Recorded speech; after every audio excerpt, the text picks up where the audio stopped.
All right, guys, so it's been, I guess, about 3 weeks since we completed this project and got the plants in and all. And I thought I would give you guys a little update about how the system's progressing along, and maybe a few things I've talked about in the past will make sense just from these two examples of Taiwanese water spinach here. Anyway, let's take a look at some of the fishes. I think you can probably see a bunch of them in there. There's a little over 100, maybe close to 120 small sunfish species in here, mostly pumpkin seeds, bluegills, long-ear sunfish, and green sunfish, and various hybrids thereof. The pond I've been getting these guys out of, most I've got out of the pond, there's a few I've gotten out of a creek. Now, the pond seems to be inundated with all different various sorts of hybrids, which, since I'm not really trying to create a breeding program here, that's fine with me. And these fish were really small a couple weeks ago when they went in here, and I'm already noticing some growth on them, probably because instead of sitting in that little bitty pond competing for food where they are grossly overpopulated, they're being fed twice a day here a high protein, high quality fish food. About the only negative, if you even want to call it that we have so far, is the shelving we put in has attracted this green algae. And this really isn't a big deal. I do end up with some of it floating, like you'll see right there on the edge of that. And you see that little kitchen colander? Once every day or so I go through here and I skim everything off the top. And since it's only an 8x8, it takes less than a couple minutes to do. My buddy David suggested I get some koi, and I wanted to clue you guys in on this. I went by PetSmart, which you're not going to get like, you know, high quality super trophy koi from or anything, but that's a pretty nice koi, specifically some butterfly koi with long fins. And they don't really hang around much when people come around yet. They're not tame yet, so they go in those things. But there's 6 in here, and the reason there's 6 is I went in and just told the guy there I wanted 4 koi to get this pond started with some koi. And he got all 4 for me. He goes, "Do you want 2 more?" And I'm like, "Well, I don't know." He goes, "Well, they're free." I said, "What do you mean they're free?" So right now we're running all the fish in our store, except the comet and feeder goldfish. Every other fish in the store, buy 4, get 2 free for Pets Perk members. So I became a Pets Perk member. That was worth it. So I got 2 free koi, and you know, at about $7 a piece, that's $14 I didn't have otherwise. Actually, those were like $10 koi, so that was like $20.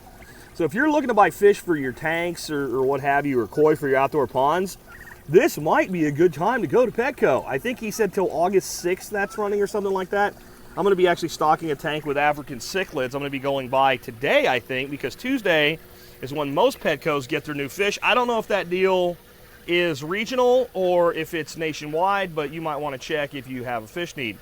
So how are things going? Well, one, we're continuing to see this corkscrew rush, dwarf corkscrew rush, send out little rhizomes and make new plants, and I'm popping them into this ebb and flow bed and rooting them, and I'm hoping to put together a nice little clump for my buddy David so I don't have to actually divide this, and I think that'll be pretty easy to do. And as you can see, this plant's doing great, and when I got it, it was like maybe that right there, those 4 little twines. So 1 season, really great, cool looking plant, and it's a dwarf, so that's about as tall as it'll get right there. I often talk about aquaponics versus aquaculture and said this is aquaculture. The reason being is with like about 1,500 gallons, something like that in here, you would have to overstock this pond. I'm talking like, 1,000 fish. I mean, that's the kind of overstocking you have to do, which would make it really gunky, and then you would need, you know, a couple hundred of these things to filter it. An aquaponics system, by its very nature, is an overstocked system that plants take up the nutrient from, and you have to balance the grow bed area against the amount of water volume. And what does that mean? That means that when I threw the seed for this Taiwanese water spinach into this bed, it sprouted like gangbusters. But see how unhappy it is? And that's because even with well over 100 fish in there, and without very many plants in the system, there's a little bit of mint there, you know, there's some what do you call it, Chinese artichoke there, actually doing really well. It seems to have a pretty low nutrient requirement, etc. And then you've got your various plants and pots. It just isn't getting enough nutrient. And I'm going to try hitting this with some Garrett juice. I've been meaning to do that, but I've been really busy lately, and see if I can get it enough through a foliar feed. But you can see right here the difference. Contrast it with these. And you can see because they're getting nutrient from their soil, they're just doing beautiful. This one was actually a small transplant, so it's doing better than its sisters. But because this is soil, I can come in here with a little bit of blood meal or bone meal or any type of organic solid fertilizer I want and just lightly fertilize the top. And since this always stays beautifully, perfectly damp, it just works great. Now, there's a lot of plants we can't grow like this because they won't deal with being, really, really wet feet.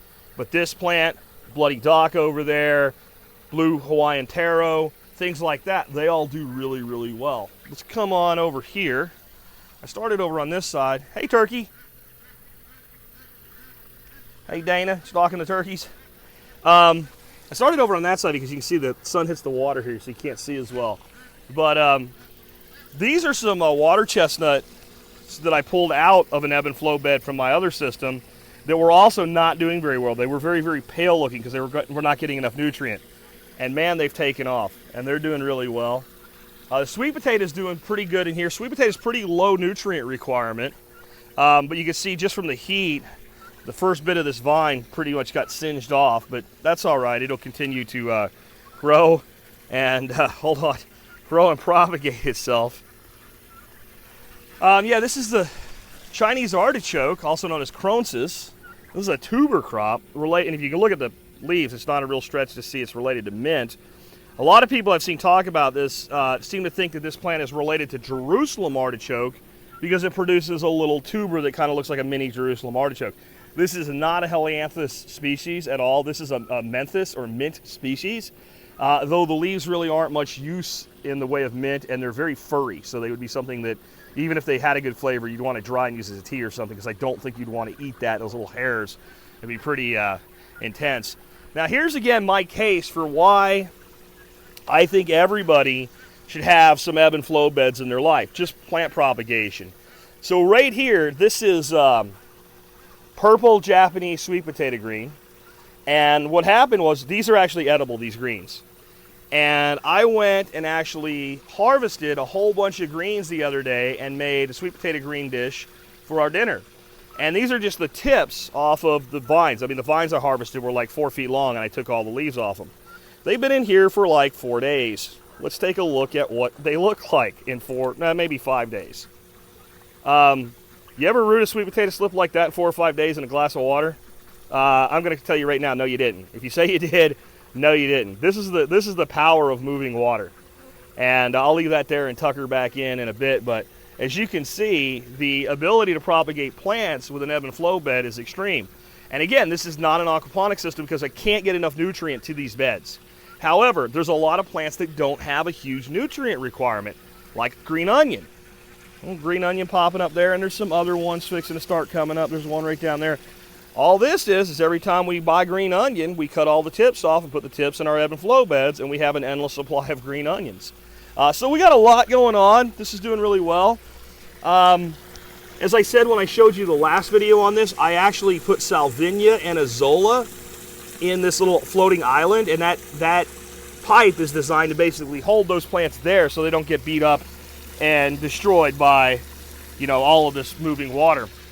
And it's almost exclusively azolla at this point, and that means just azolla is doing better in here.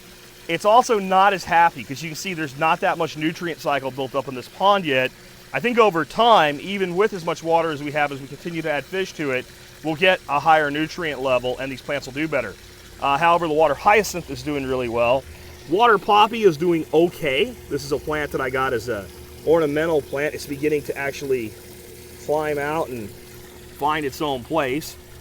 And some of the salvinia and azolla is actually collecting within it and having its own little protected cove. And what's interesting is while that's almost exclusively azolla, if you look down in there, you see those little round leaves, that's salvinia. So the salvinia is actually doing better outside of that environment over here in the shade than the azolla is where it gets more direct sun. So plants are finding their own place in the ecosystem. And I think that's about all we'll do for today. You can see, though, here's another example of what I'm saying. This blue Hawaiian taro was just a couple leaves when it was put in here about 3 weeks ago. Got it into a pot with some good soil, larger pot. It was in a little small net pot like that one I still need to fix. And boy, it's just, now it's happy. And boy, we're going to be able to make lots of these. And guys, this is an expensive plant. This isn't your, garden variety elephant ear that you pick up in a sack, for a couple bucks for a big sack full of tubers at Home Depot or Lowe's. This is kind of an exotic taro. These sell for about 10 bucks a plant. And boy, we'll be able to make a lot of them out of these 3. So, yeah, we'll catch up with you soon. Still need to get that second coat of stain, but boy, that looks good. When I was building this, I remember saying, this is going to be great, but I don't think I'm going to build more than one of them. After completing this build, yes, it was more work than I thought, but man, I can see myself with several of these over the next couple years. With that, I'll catch up with you with an update later.